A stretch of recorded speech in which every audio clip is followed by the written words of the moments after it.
feel like a kid all over again. I have not felt this excited walking out of a movie in such a goddamn long time.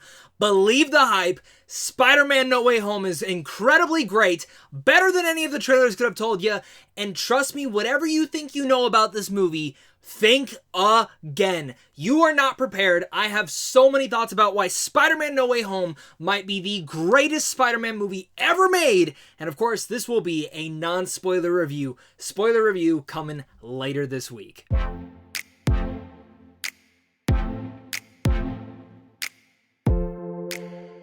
What's going on, buddy? Welcome back to a brand new movie review. Today we're going to be discussing Spider-Man No Way Home. This, of course, picks up right after Spider-Man Far From Home, where Spider-Man's identity has now been revealed to the world due to Mysterio. Peter asks Doctor Strange for help when a spell goes terribly wrong. Dangerous foes from other worlds start to appear, breaking open the multiverse, forcing Peter to discover what it truly means to be Spider-Man and Peter Parker in this world. Directed by John Watson, written by Chris McKenna, and of course Eric Summers, and it stars the likes of Benedict Cumberbatch, Zendaya, Marissa Tomei, Jon Favreau, Alfred Molina, William Dafoe, J.K. Simmons, Jacob Batalon, and of course Tom Holland. Now again, I had so much expectations for this. Spider-Man is my favorite superhero of all time, as you can tell from the suit. I love Spider-Man, I love diving into this world, and I love just seeing what we're going to get next. In fact, when Spider-Man was announced to be heading into Civil War Captain America, I was so happy and excited that when the trailer went up, I ditched class that day. Yes, I ditched my college class to watch that trailer. I know I didn't need to, but I did because I couldn't fathom not seeing that trailer and getting that reaction to see Spider-Man once again, because I've loved the Tobey Maguire instances. I watched those films as a kid, and then as a teenager, I grew up with Andrew Garfield through high school, and then out of high school, I've grown with Tom Holland's Spider-Man and seeing how he really much comes about and brings about into this world. It is truly great to see how much Spider-Man has really much encountered and brought into my life. And I know I'm not the only one. I know there are so many Spider-Man fanatics, and yes, I am a fanboy of Spider-Man. That's just the truth, and maybe there is a lot of biasness to this video. Absolutely there is, and I'm not even hiding it.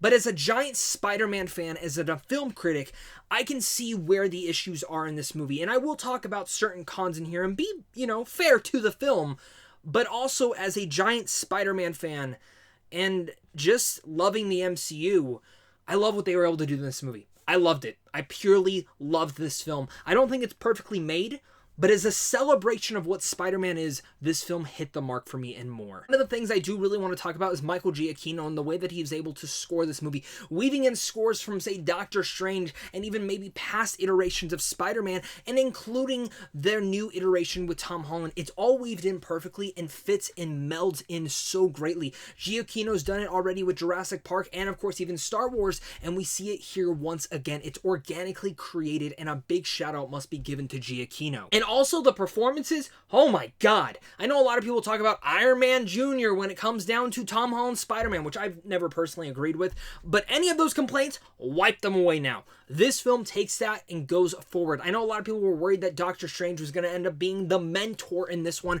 Honestly, he's not in it as much as I thought he was going to be. He's in it enough, but not as much as I thought he was going to be. This is purely a Spider-Man story, and the whole entire story very much centers around Tom Holland's Peter Parker around this time. Because again, when we look at Far From Home and when we look at freaking Homecoming, yes, people always point out that, oh, well, Nick Fury was in there, and then we have Iron Man, and maybe that takes away from it a bit, but I was thoroughly impressed to see that the villains in here, even though there's a lot of them, they don't really they're in the limelight for sure.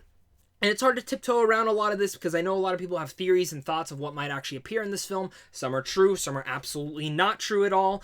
I won't confirm or deny any of that because it's up to you to go check it out this Thursday. But Tom Holland was very much given the Spider-Man story I've wanted to see him take on. This is very much the ending of the Homecoming trilogy, and while it is the ending of the Homecoming trilogy, it ended in such a spectacular fashion that I can't wait to see if they end up doing a college trilogy or whatever they might do next.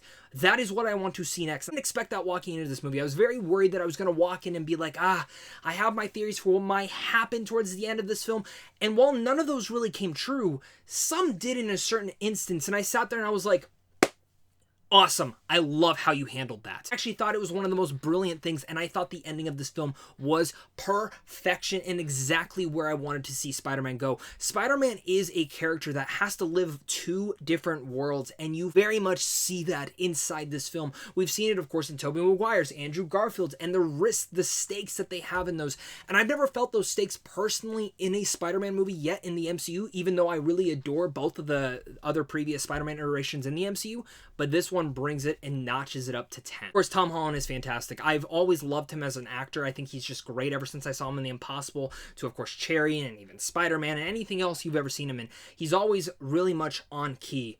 But this is hands down his best performance yet as not just Peter Parker, but of his entire career. He put his body, his soul, everything into this film, and there are certain moments in here, probably the last 30 minutes, that I was just in love with his performance, and I couldn't get enough of it. I just sat there going, don't end. Give me more. The rest of the cast, Benedict Cumberbatch is fantastic as Doctor Strange. I love the way that they played it out. The movie itself actually really dives into Doctor Strange a little bit more, and I love this character of Doctor Strange, and I can't wait to see Multiverse of Madness. Jacob John and Marissa are also fantastic in here, but Marissa Tomei has some of the best moments in this entire film, and I was very impressed to see that Aunt May finally got something to do in the MCU than just being the hot aunt. Honestly, my other three besides Tom Holland, because again, this is Tom Holland's story through and throughout, no matter how many villains are in this film, I loved Alfred Molina, and I loved seeing Willem Dafoe come back.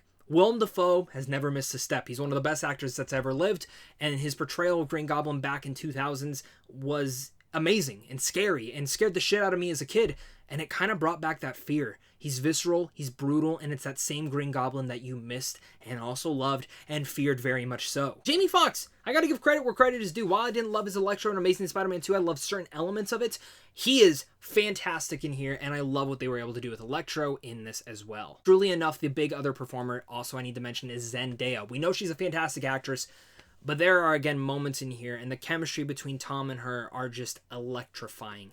I couldn't get enough of them, and God, I couldn't get enough of this movie. It's really hard to tiptoe around a lot because they show a lot from the first half, and they hide a lot in the back half, but there's a whole middle portion that they hid so damn well, especially one action scene that is visceral, brutal, and very intense. In fact, every action scene in this film will have you cheering on the edge of your seat or very much clapping. I went to a press screening of this, of course, and you know, you don't really assume the press to be the ones that hype up and cheer out. No, the fact that it was actually getting the press involved, and maybe I was probably being the longest with, of course, some of the other best YouTubers on here, late to the party. I did a collab with them if you want to check that out. I freaking love them. Go check out their channel. But we were freaking out. I was air pumping at times. I was stomping the sides. This is a pure Spider-Man experience that you have to see. And for so many different reasons. Again, there's a lot hidden in here. You do not want to be spoiled. You definitely have to see this opening night. I already know there will be multiple sequences and multiple things that will come out on the internet, and you're going to be like, damn, I wish I could have seen that in the theaters, because, yeah, I was flipping out. And again, as a Spider-Man fanboy, I felt that all right there. Bring these villains back in such a spectacular way. They give Tom Holland's Spider-Man so much to do and really much further him out as a character while expanding his story even more. The score is incredible. The action is top-notch. I don't know if anything truly beats the Mysterio sequences since those are so imaginative and inventive, but on a brutal and visceral level that we have not seen Tom Holland's Spider-Man fight before, and I loved seeing those. And again, the stakes were felt here. This film has so much to it, and again, this is where I want to kind of go down to my cons, because while I love this, and I think as just a pure nostalgic thing, and as an Easter egg, I think it all knitted and organically felt right for this movie, which was something I was very worried about. The first half of this movie felt a little bit too fast. This is kind of an epilogue to Far From Home, while again starting another story, but also continuing what had happened at the end of Far From Home when his identity had come out. And for me, I felt some elements were a little bit rushed. And while this film is 2 hours and 28 minutes, I actually think it should have been longer. Or maybe just cut up a couple different scenes to make some scenes shorter and make other scenes longer. That's my personal opinion. I would have liked a little bit more development in the first half of the movie, but once it kicks in and starts that multiverse stuff with the villains, it goes full out, and that's when I was really sold into this entire film. I'm just being a spoiled brat because I absolutely wanted the movie to be 100% longer because I just couldn't get enough of Tom Holland's Spider-Man. It was the same way I felt walking out of Far From Home, and it's the same feeling I have here. I also will say some of the visual effects were a little bit distracting in one or two instances. Again, not taking me completely out of the movie, but I sat there and I was like, that is definitely a green screen. Spider-Man No Way Home, there's not much more I can say without talking spoilers, so I will have to save the rest of my thoughts for my spoiler review. Again, I try to be as vague as possible. There are so many things around the internet that, again, some are true, some are not. But a lot of you guys are going to be in for such a big, fun time. This is my favorite, maybe my favorite Spider-Man film of all time. I think this is probably the greatest celebration of Spider-Man that's ever come to the theaters and also just in general to our pop culture. It is phenomenal what Jon Watts was able to create here with, of course, Amy Pascal and Kevin Feige, diving into the MCU, but very much furthering out Tom Holland's Spider-Man and making this his story. No one else is in the MCU, whether it's, of course, when you look at Homecoming and maybe had too much instances with, of course, Iron Man coming in to save the day, or maybe some instances with Far From Home when it dove into Nick Fury. But this is purely his story. This does not feel exactly like it's tied and directly has to be connected to the MCU in any sort of way. Yeah, of course it has Easter eggs. Every MCU movie is going to, but this is one of the best standalone films yet for a singular character in the MCU where it doesn't really need to connect. It might start certain things for the Multiverse of Madness, but it definitely harnesses what it needs to do and grabs the character that I fell in love with so long ago when I was a kid and made me fall in love all over again. Spider-Man No Way Home is the celebration of Spider-Man that I wanted. I cried, I laughed because, God, I didn't even get to talk about the jokes. They're all so great, and God, I wanted to jump and scream to the high heavens. Nothing can prepare you for the brutal action sequences that are at the top of some of the best Spider-Man movies yet, but the ending, it was perfection. The last 20 minutes, I fell so much in love with this entire movie. And not for the reasons that you guys are all probably thinking. There are stakes in here, there are high moments in here, and there are so many emotional moments that I couldn't get enough. It's a great conclusion, not even a fantastic conclusion to the Homecoming trilogy, and a fantastic beginning for where Tom Holland's Spider-Man might go next. There are two end-credit scenes that you have to stay for, because they're both pretty important, especially one that I freaking loved.